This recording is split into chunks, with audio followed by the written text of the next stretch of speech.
მოგესალმებით ჩემო მაყურებლებო, პირველ რიგში ძალიან დიდი მადლობა რომ მიყურებთ და ძალიან მიხარია თუ კი ჩემი ვიდეო ჩართეთ. ამ ვიდეოში თქვენ იხილავთ განსხვავებას ინსბრუკს და ყაზბეგს შორის და არა მხოლოდ თავი საკითხი, განსახილველი საკითხი იქნება თუ რატომ ცხოვრობენ ინსბრუკელი ადამიანები ბევრად მაღალი ხარისხის ცხოვრებით, ვიდრე ყაზბეგელი და გუდაურელი ადამიანები.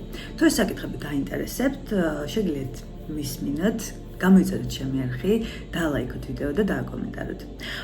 ეს ვიდეო იქნება ესეთი ფორმატით, რომ ცოტა ვიდეოს გაჩვენებთ და შემდეგ მე ვისაუბრებ, რადგან მინდა რომ აი ამ ვიდეოდან გამომდინარე გაჩვენოთ აი ეს აზრი, რაც მე ჩამომიყალიბ და ესე ერთი შეხედვით იქ მოგზაურობის დროს. ზოგადად მე არა ვარ მოგზაური და მეტიც საერთოდ არ მიყვარს მოგზაურობა, იმიტომ რომ ძალიან ვიღლები და ჩემთვის ძალიან სტრესულია და დროს მაკარგვინებს, მაგრამ იმისთვის რომ ზოგადად თვალსაჩინო გავიფართოთ, ესე რომ ვთქვათ, ჩემი აზრით აუცილებელია რომ ვიმოგზაუროთ და ნახოთ რაც შეიძლება მეტი და მეტი. ხო, რატომ მომივიდა ზოგადად აზრად რომ ესეთ ფორმატში გამეკეთებინა ჩემი შემდეგი ვიდეო? იმიტომ რომ ჩვენი დღევანდელობა 99% დამოკიდებულია პოლიტიკაზე, ქვეყანაში თუ ქვეყნის გარეთ ნაწარმოებ პოლიტიკაზე. მე არა ვარ პოლიტოლოგი და რაღაც საოცარ ინფორმაციებს ვერ შემოგთავაზებთ, მაგრამ ჩემი როგორც რიგითი ადამიანის თვალით დანახული ინსბრუკი და ყაზბეგი ფიქრობ, რომ საინტერესო იქნება. ზოგჯერ არის ხოლმე ესეთი მოსაზრებები, რომ აი შენ ხო აღარ ცხოვრობ საქართველოში, მაშინ რა გაინტერესებს, აი რატო საუბრობ, ვინ გეკითხება, ხო?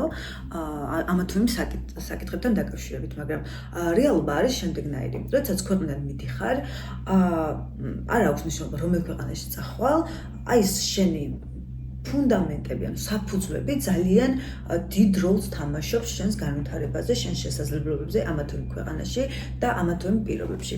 მაგალითად, მე როდესაც ვარ საქართველოდან, ზოგადად ქართველების რეპუტაცია ძალიან დიდ როლს თამაშობს ჩემს ცხოვრებაზეც. ეს მინდა თუ არ მინდა, ეს ესეა. შეიძლება მე განსხვავებული ვიყო, საერთოდ არ ვიყო არც კომუნისტი, არც ნაცისტი, არც არაფერი, შეიძლება ვიყო თავისუფალი ბაზის ანარქისტი, მაგალითად იდეოლოგიურად, მაგრამ ეს არავის არ აინტერესებს, რადგან მე არ შემიძლია ვიმუშაო გარკვეულ საათებზე მეტი, არ შეიძლება რომ ვიყო ლეგალური მოქალაქე, არ შემიძლია რომ რაღაცები ვაკეთო, ისე როგორც მე მსურს, რადგანაც მე წარმოვადგენ საქართველოს და მაქვს საქართველოს ფუნდამენტი, რაც საკმაოდ მსუყედ აისახება ჩემს ცხოვრებაზე და არა მხოლოდ ჩემს ცხოვრებაზე, თითოეულ ჩვენგანზე.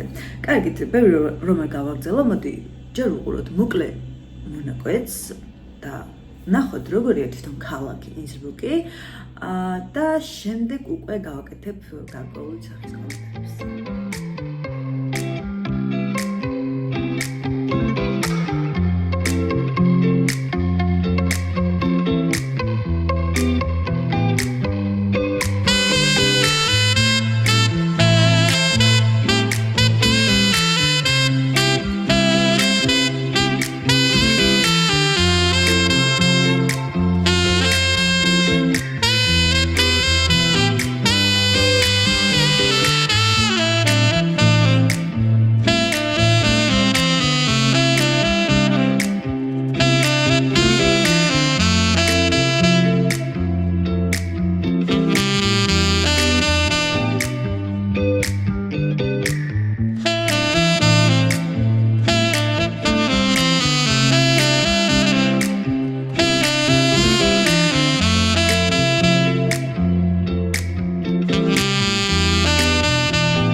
ნახეთ ვიდეოში, როგორ გამოიყურება თვითონ ინსბრუკი.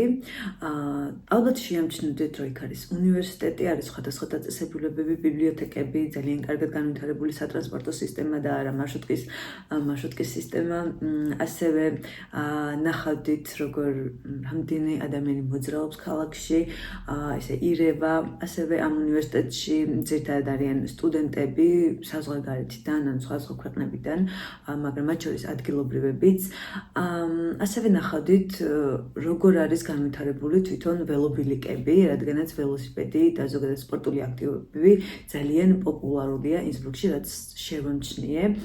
ასევე სირბილის დროსაც ნახეთ ძალიან ბევრი მორბენალი, უამრავი ჯგუფები, ასევე ერთ-ერთ ვიდეოში თქვენ ნახავთ, როგორ დარბიან მდინარის სანაპიროზე ძალიან დიდი ჯგუფი, საკმაოდ დიდი ჯგუფი, რომელთაც დიდ ნაწილს წარმოადგენენ გოგოები, როგორც საოცარიც არ უნდა იყოს და ძალიან მომეწონა ამის ნახვა, იმიტომ რომ მე როდესაც დავბრუნდი უბრალოდ საქართველოში და სურათებს დავდიან რაღაცებს, დედაჩემს ყოველთვის უჩნდებოდა პროტესტი, რომ აი რატო ამდენი ბიჭი შენს ვიდეოებში, რატო ბიჭებთან ერთად როგორ ხარ და რაღაც, მაგრამ ფაქტი არის ის, რომ საქართველოში დარბის რამდენი 1/10 ან 2/10 ქალი და გოგო და არა ესე ამდენი ადამიანი და ზოგადად სირბილის და ზოგადად სპორტული აქტივობის ძალიან ისეთი დეფიციტს განიცდის მთელი ქვეყანა, რადგანაც სპორტული დარბაზები თუ სხვადასხვა სპორტული გასართობები რაღაც ლაქშერულ ცხოვრებად არის წარმოდგენილი ჩვენს ქვეყანაში და მაგალითად სპორტ დარბაზის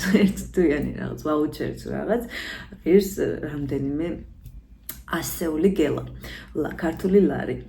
მაგრამ, ეს რა თქმა უნდა, ცოტა სხვა პრობლემაა და ამაზე ამ ეტაპზე არ ვისაუბრებ, უბრალოდ მინდა ხაზი გაუსვა იმას, რომ ძალიან ბევრი ადამიანი და ძირითადი ნაწილი, ძალიან დიდი ნაწილი არის დაკავებული სპორტული აქტივობებით.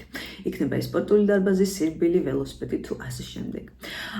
ძირითადი ნაწილი საზოგადოების წარმოდგენილია ახალგაზრდებით, ანუ ახალგაზრდა ასაკის ადამიანით, ანუ ეს ქალაქი არ წარმოადგენს მოხუცებულთა ქალაქს, რაც მიანიშნებს მის განვითარებაზე, რადგანაც ჩვენ ვიცით, რომ თუკი ქალაქი ზოგადად ან ქვეყანა ვითარდება, იქ ძალიან ბევრი და ძირითადი ნაწილი საზოგადოების არის, შეიძლება ძირითადი არა, მაგრამ ძალიან დიდი პროცენტი არის, ანუ ახალგაზრდა თაობა, რაც ძალიან კარგია, ხო?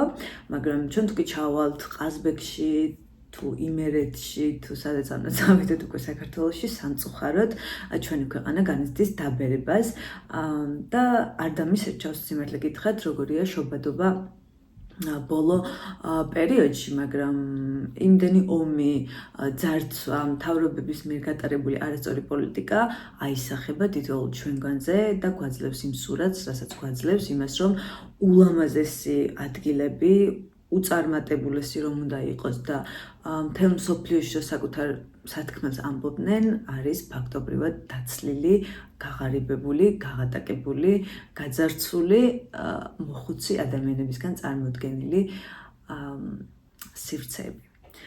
ძალიან სამწუხაროა ეს ფაქტი, კიდევ რაზე მინდოდა მესაუბრა ამ ვიდეოში არის ის, რომ საკვების ფასებზე ცოტა მოგვიანებით ვისაუბრებ, მოდი ეხლა ვნახოთ ბუნება და დავწუნდით იმაში, რომ ყაზბეგს, გუდაურს, რაჭას თუ სხვა სვანეთს არაფერი ნაკლები არ გააჩნია ინსბრუკის ბუნებასთან შედარებით, თუ მეტი არა და თუ განსხვავებული არა, მაგრამ მოდი ამ ეტაპზე ბუნება მაინც ერთ ლეველზე, ანუ ერთ დონეზე დავაყენოთ და უბრალოდ ვისიამოვნოთ, ტკივნეულად ვისიამოვნოთ იმ განსხვავებით, რასაც საზოგადოების განვითარება გვაძლევს.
can I go?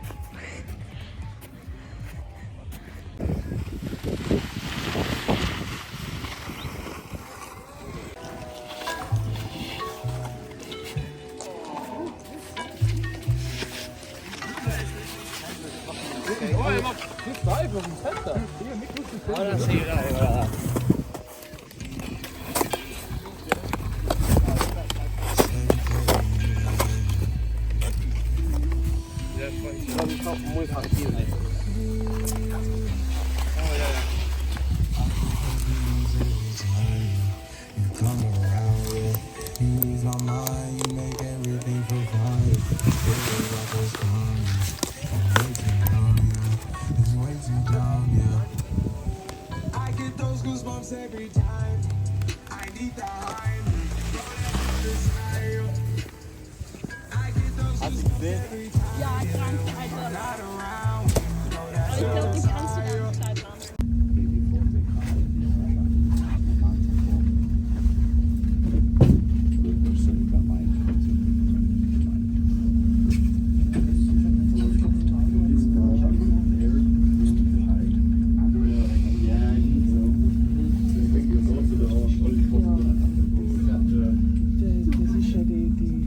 Die Autobahn da.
მეგობრებო, ეხლა ვიმყოფები ერთ-ერთ რესტორანში, საფიქრების ობიექტში და ერთ პიცაში. ძალიან დიდ აი ვიდეოში რომ ნახეთ, კარტოფილი ფრი და ერთ ჭიქა ღვინო დამიჯდა 21 ევრო. და ასევე რაღაც სოუსი. ჩემ აზრით ძალიან იაფია. საქართველოში ყველა დამიჯდებოდა.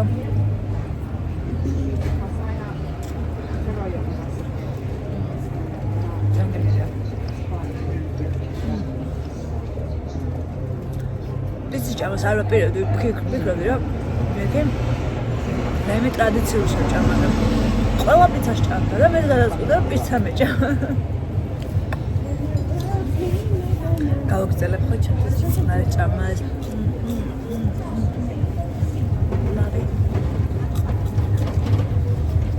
ფილდების სოლო მომგავრება და მარტო შემიძლია ძალიან კარგი გაჩვენა.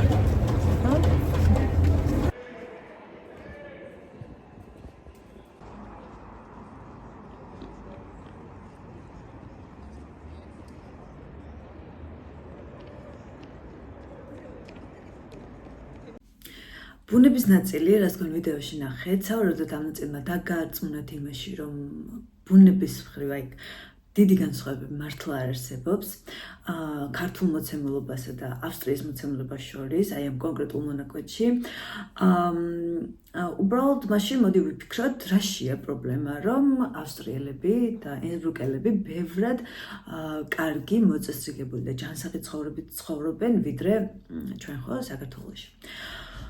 პირველ რიგში მე ალბათ დავაბრალებდი და ალბათ ყველა დააბრალეთ პოლიტიკას. რა თქმა უნდა, ეს ყველაფერი არის პოლიტიკის შედეგი, იმ ეკონომიკური თუ არაეკონომიკური წესრიგის გატარების შედეგი, რაც ჩვენ გვაქვს საქართველოში და რაც არსებობს ავსტრიაში. ცოტა უხერხულიც კი ამ ორის შედარება, მაგრამ ჩემი აზრით ყველაფერი შედარებადია და ამიტომ ჩვენ თამამად შეგვიძლია რომ შევადაროთ. ეს გამართული ინფრასტრუქტურა უკაცრავად, რაც კი ნახეთ. ვიდეოში ეს ყველაფერი არის ადამიანებისგან შექმნილი, იქ მცხოვრები თუ არა მცხოვრები ადამიანებისგან. ეს ბარები, რესტორნები, საკვები ობიექტები თუ ასე შემდეგ, ყველაფერი არის გაკეთებული ადამიანებისგან და არა ბუნებისგან.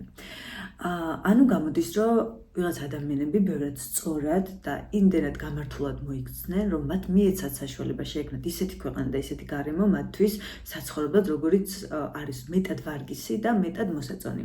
რა თქმა უნდა, კორუფცია და თაღლითობა თუ ასე შემდეგ იქაც არის და დღეს იქაც აქტიურად იზრდება ფასები პროდუქტებზე და ეს ყველაფერი რა თქმა უნდა პოლიტიკის ბრალია და პოლიტიკის დამსახურება, მაგრამ საქართველოს საერთოდ სად არის, არ ვიცი, როდესაც ტურისტები, მე როდესაც მუშაობდი ყაზბეგში, რომში და ალბათ იცით ჩემი წინა ვიდეო თუ არც შეგიძლიათ ნახოთ, როდესაც დამსვენებლები სხვადასხვა ევროპული ქალაქებიდან მოდიოდნენ და გვეკითხებოდნენ, რომ რა უნდა ვნახოთ, რა უნდა გავაკეთოთ, როგორ უნდა გავერთოთ.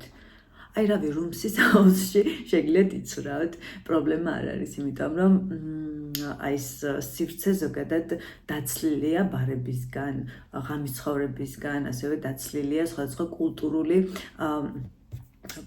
კულტურული დღესასწაულებისგანაც კი, ასევე არ არის კინო, არ არის თეატრი, არაფერი არ არის. კალათბურთის ისიც კი არ არის, ხალხმა დამიჯერებთ.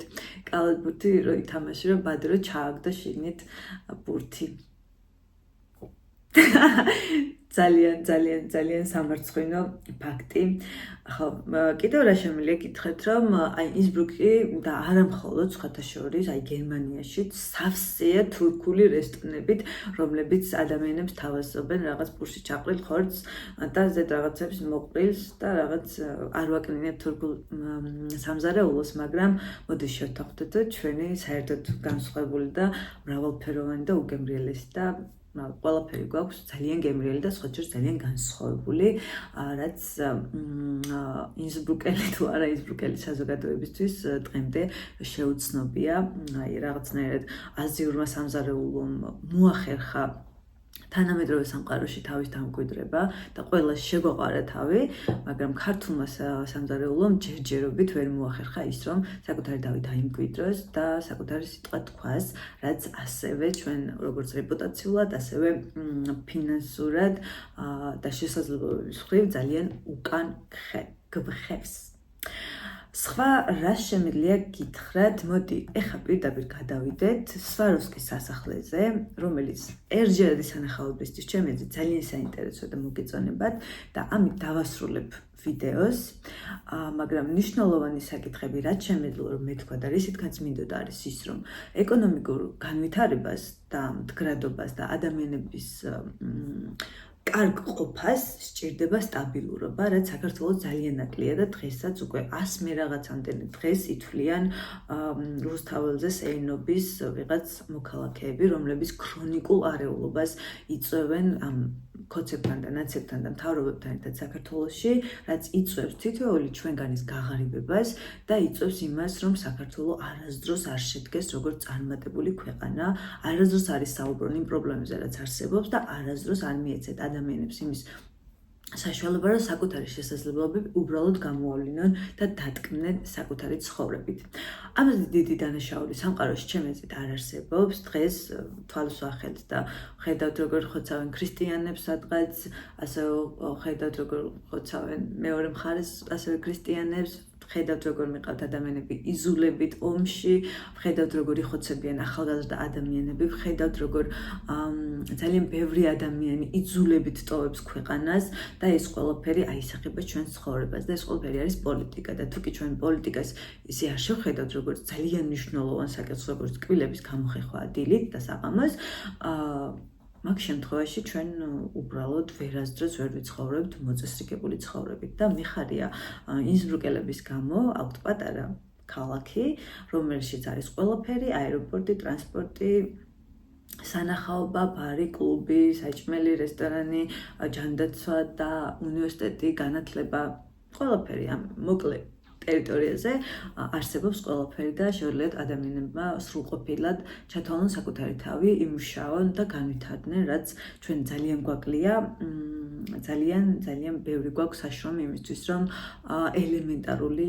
პირობები გავიუმჯობესოთ და ამისთვის საჭიროა, რომ როდესაც არჩევნებზე წახვალთ და თუ წახვალთ, უბრალოდ ეცადოთ, რომ ისევ იმ ჭაობში არ დატოვოთ და არ დავტოვოთ ერთმანეთი, იმიტომ რომ თითოეული ჩვენგანის სწორი ქმედება აისახება, სწორი თუ არასწორი ქმედება აისახება ერთმანეთზე, ცუდი რეპუტაცია ვიღაც ქართველის აისახება ჩემს რეპუტაციაზე, ჩემი კარგი რეპუტაცია ვიღაცის რეპუტაციაზე და ესე წარმოადგენთ საზოგადოებას, ერთიან საზოგადოებას და თუ გვინდა რომ გქონდეს წარმატებული, შემდგარი და მდიდარი ქვეყანა და უბრალოდ ნახევარი პოპულაციის კბილების გარეშე არ დადიოდნენ, ამისთვის საჭიროა, რომ ვიშრომოთ ბევრი, მაგრამ სწორად. თუ ბევრს ვიშრომებთ და გადავწყვეტთ, რომ აი ასფალტზე თევზი დაიჭიროთ, მთელი ცხოვრება რომ დახარჯოთ და დავხარჯოთ, ვერასდროს ვერ დავიჭერთ თევზს. ამიტომ მოგიწოდებთ, რომ რუსთაველზე პროწიელს დავიღეთ. ვცდილობ, რომ ძალიან ლმობიერი ვიყო ამ ვიდეოში და არ ვიყო ისეთი თავხედი, როგორც ვარ ხოლმე ჩვენი პოლიტიკოსებზე საუბრის დროს, მაგრამ ხო, ეს არის რეალობა, რომ მოგიწოდებთ, რომ არ იყოთ მონები იმ საზოგადოების, ვინც ცდილობს, რომ ყოველდღიურობა ჩვენი შეზღუდოს, გაანადგუროს და ალტერნატივად შემოგთავაზოს მხოლოდ საკუთარი თავი. მოდი ისიამოვნეთ სვაროსკის სასახლით, მუზეუმით, რომელშიც არის ულამაზესი რაღაც თვრიალა, რაღაც ძალიან მშვრიალა სანახაობები და ძალიან საინტერესო. ვფიქრობ, რომ ერთხელ სანახავად ღირს, ბატონაც არა, მაგრამ მეორე ძალიან ვერ ვნახავდი. ხო, საკმარისია ერთხელ ნახვა და როგორც ინსბრუკს, ასევე საქართველოს ყაზბეგს და გუდაურს უსურებ სვანეთსაც და სხვა მხარეებსაც უსურებ ძალიან ბევრ წარმატებას და იმედი მაქვს, მალე ვიქნებით შემდგარი მდიდარი საზოგადოება.